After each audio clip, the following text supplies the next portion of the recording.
amazingly stupid superpower, but yet a superpower. I've been listening since I was a little kid, Howard, and that is one of the grossest things I've ever seen in my life. Yeah, and yet still amazing that a guy could get out of 6 beers, get 5 of them right. I just didn't, the angle, I guess your listeners will see when they watch on TV, the angle is really down into his asshole. Right. Well, we want, first of all, lest anyone think we were faking that, I wanted them to know how deep that beer was going. No, I mean, I've never really turned away from watching your show. Usually it's like a girl on the Sybian or something like that, but I really was seeing like his spleen. There it is. Yeah, there it is. It's pretty amazing. Oh my God. That should not be on TV. Well, it's good to... All right, turn that off. I'm going to get sick. You know what? That is really, really sick. It's very intimate. Yeah.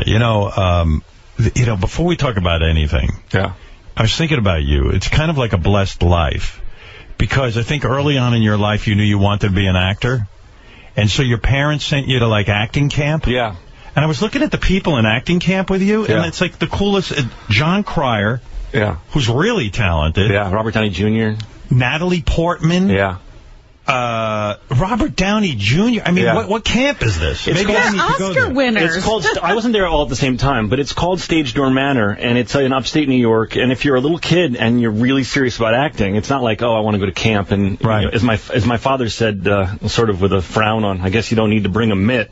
It was we want to act, you want to be in musicals, you want to perform, and I was sort of an outcast in public school because I did not care about sports at all, and so they found this camp for me, and I went there. Did they think you were gay? I don't know if they thought I was gay or not, but I wasn't. And when I went up there were already kids who were figured out that they were gay. And so it was utopia for a kid going through puberty because there were girls everywhere and they were beautiful. And then I could act. So I was the cool kid in this world, not the dork who didn't like sports back in public school. Was Downey Jr. really good at camp? I wasn't there. No, I wasn't there. All the people you just mentioned were not there when I was there. There's plenty of working actors. Who was in your class? Hi, Robin. Was anybody of note besides yourself in that class? Josh Charles, who's on that show. He's a great actor. He did Poet Society, and he's on that show now that I'll think of in a moment. But what? Josh Charles on The Good Wife. Yeah, sorry, The Good Wife. Yeah. And he was there. Lots and lots of actors who aren't necessarily household names, but lots of... This camp should be better... Is it still open, this camp? Yeah. I mean, it should be almost praised for the level of actors. I mean... It is. I mean, people know about it. I mean, if your kid is serious about it and really wants to get into it early, it's the big one. It's like, there's lots of little ones, but it's the main one. And you grew up in Jersey, right? Yeah, South Orange. And when also you in your neighborhood, you grew up with Lauryn Hill. Yeah, Lauryn Hill was at my bar mitzvah. She was at your bar mitzvah? Yeah. Wow. Lauryn Hill and I were the only 2 actors in my high school going to auditions in New York. We would take the train in, and she was on a soap before she became famous as Lauryn Hill. Lauryn Hill of the Fugees, we're talking about. Yes, Lauryn Hill of the Fugees. Yeah. Before she became famous in the Fugees, first of all, the funny thing was Lauryn Hill was like the most articulate. Lauryn Hill was like our homecoming queen. She was in all top-level classes, one of the smartest young women you'll ever meet. She was auditioning for things. She was on a soap opera, then she did Sister Act 2. Because she kind of makes it seem like she's this ghetto girl. That's not real. I went to school. I went to college. I go to school, and I see her. I'm walking down the street in Evanston, Illinois, and I see her like, with the puffy coat on and being like a tough, and then I hear her, and she's like, keeping it real from Newark, and I'm like, Lauren? She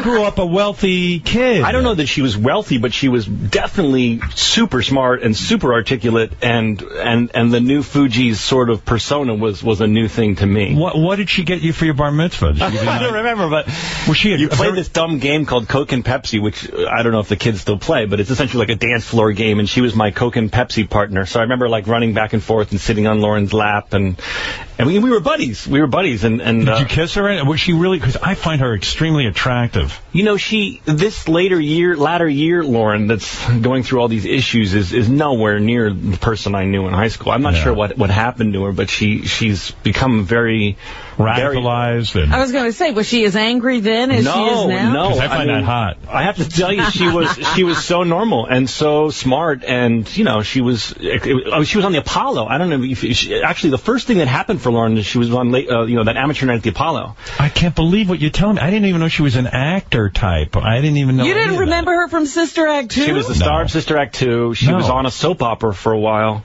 and then the Fugees happened. Were you jealous of her career in the sense that she was definitely getting work and I wasn't? Yeah. How old were you when you got your first gig? 14. I got cast in a pilot for CBS. With Gwyneth Paltrow. It was a high school thing, and Gwyneth Paltrow, I'm confused. I thought that I was going to be successful and famous now. Yeah, and your parents were probably like, wow, our kid's going to be in a TV show, a hit TV show. Like, everyone got all pumped up. And everyone got all excited, and then it doesn't get picked up, and it was a real big letdown. I'm still reeling from Lauryn Hill, because, her whole rap with the IRS is like, hey, man, I didn't set up this system. I don't even know this system. Meanwhile, she's in the system. She was growing up in a nice... I don't know. I mean, I don't know what her deal is, but where did you see her? At a charity event in our town to raise money for this art center, and I was excited to run into her because she was performing and I was hosting, and and she really acted like she had never known me. Meanwhile, we were like friends in high school. Well, yeah, she came to your bar mitzvah. I mean, you kind of knew her. Oh, I knew. We were in all the same classes together. I really knew her, and we would run lines. We were the only two kids going to audition professionally. So we would run lines with each other. Wow. For auditions. I'm surprised you two never made out or did anything. No, we never hooked up. Wow. I would have liked to. She was beautiful. She is beautiful. Yeah. Wow, I wonder what happened. But now she feels militant and angry and. Yeah, because with the Fugees, she was all, fuck you, fuck the white man kind of attitude. I don't know how much of that was actually true. I mean, I remember hearing that, she hated white people, but that felt like one step too far. I didn't believe that. I like it. I hate white people, too, so I kind of related to that. In fact, I hate everyone. As Oksana said earlier, life happens. You don't know if that's, what happened to her. By the way, that's the only thing she said. Yeah, I missed Oksana. How did that go? I was curious to know. She's very quiet. And I ran into Mel Gibson in L.A., and I just still get very uncomfortable around that guy. Well, listen, he's a big anti-Semite. I have an Israeli friend, though, who bizarrely is his biggest champion. No, you have to meet him and sit down with him. It's all bullshit. And I'm like, I don't want to hang out with Mel Gibson. Right. I don't know. It's weird. I mean, how could a guy go from having that good of an image? I mean, this is... You gotta really hate Jews to get that going in Hollywood. Your level of Jew hate has to be so strong. For it to get out. For it to come out. It's pouring out of his pores. It's seeping. His dad's a Holocaust denier. Yeah, he doesn't believe that whole Holocaust thing happened. Yeah, it couldn't have happened. It really blows my mind. This guy wants me to sit down and, he wants me to be friends with him. I'm like, true or false? His father's a Holocaust denier. Where did you see Mel Gibson? I have this Israeli friend who's a filmmaker and who I really like, and I've been to Israel a couple times with him, and he's really fun. And he's on this whole Mel Gibson trip where he's bizarre. It's so surreal because he's a Jew and he's Israeli, and he's like, no, it's all a misunderstanding. You got to get to know him, and I can't just tell if the guy's a star fucker or what. But he was at his birthday party, and I'm at this bar. It's filled with Jews and Israelis, and of all fucking places, I pan over, and there's Mel Gibson cackling with all these Jews, and I don't know if the guy's doing PR maintenance or what, but there he was. Yeah, who knows? I didn't like it at all. I left. I got out of there. I was like, this is too weird. If Mel Gibson said, let's do a movie together, it would be weird for you, right? I wouldn't do a movie with Mel Gibson. Yeah. By the way, under no circumstances? Well, maybe if he took me aside and he was like, listen, if there was a story that was listen, this is why everyone thinks I hate Jews. It's all a ruse. I mean, and he convinced me. Maybe. But, I think the guy's a genius, by the way. I love some of his movies. Me too. Right. I mean, Mel Gibson. The Apocalypto, if you haven't seen it, is a friggin' masterpiece. I think so, too. I love that And it gets me so mad, but I still watch them. Well, you can't stop watching the movies. I remember I went to see Passion of the Christ, though. I went to see Passion of the Christ the opening weekend, and I thought it was so funny that the whole thing's about Jesus and the spirit of, being accepting, and the people were so aggro to get their seats, and we couldn't get a seat. Yeah. And people were like, get out of here, I'm saving those fucking seats. And I was like, this is so bizarre that we're at the Passion of the Christ. Odd vibe with that movie. Yeah, the opening weekend was scary. I have to ask you about this. Were you just interviewed on Entertainment Tonight by Prince Michael Jackson? Yeah, I was, yeah. Was that weird? It was weird because, I followed the whole thing like everybody else, and LaToya was there, and they're treated like royalty. I mean, it's a bizarre. The entourage.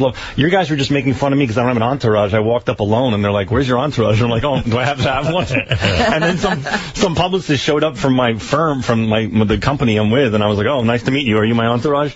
But that was the polar opposite. I mean, Prince Michael and LaToya. I mean, it was like a small country moving around with them. And there's so many people around. I don't know who all of these people are and what they do and who's watching out for them. And do you call him? And yet he's supposed to be interviewing you. He was supposed to be interviewing us, but it was clearly like he was very nervous, and he was a sweet kid. You know, he looks lost. You know, he looks like he's looking for something to do, and I imagine he wants to be. It seems like he wanted to be a filmmaker or get into the entertainment in some way. But what do you call him, Prince Michael? Yeah, I called him Prince. Prince Michael. Prince. Well, Prince Michael.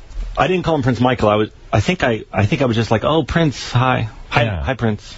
And and LaToya was there. I got a picture with LaToya just because that was surreal. I know. We used to have her on the show all the time when she was married to Jack Gordon, and she was like just mouthing off about Michael Jackson and calling him a child molester and stuff. And the whole family. Yeah, and then she recounted the whole thing. Yeah, they keep changing the story over there. Oh, recanted, not recounted. Right. Yeah, I get the emails that people have fucked with me. Yeah. So you were a real smart kid then, right?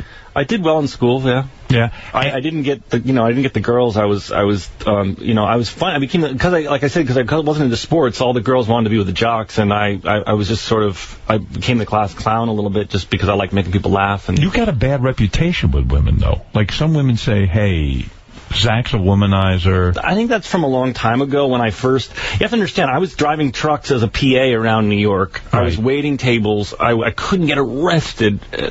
Girls wanted nothing to do with me. I couldn't get. How old were you when you got laid? 18. Maybe 19? No, it's 18. You said it like girls weren't into me. I would, and you're a good-looking dude. Thank you, but like I said, it was high school. They were into. Here's the funny thing. They would go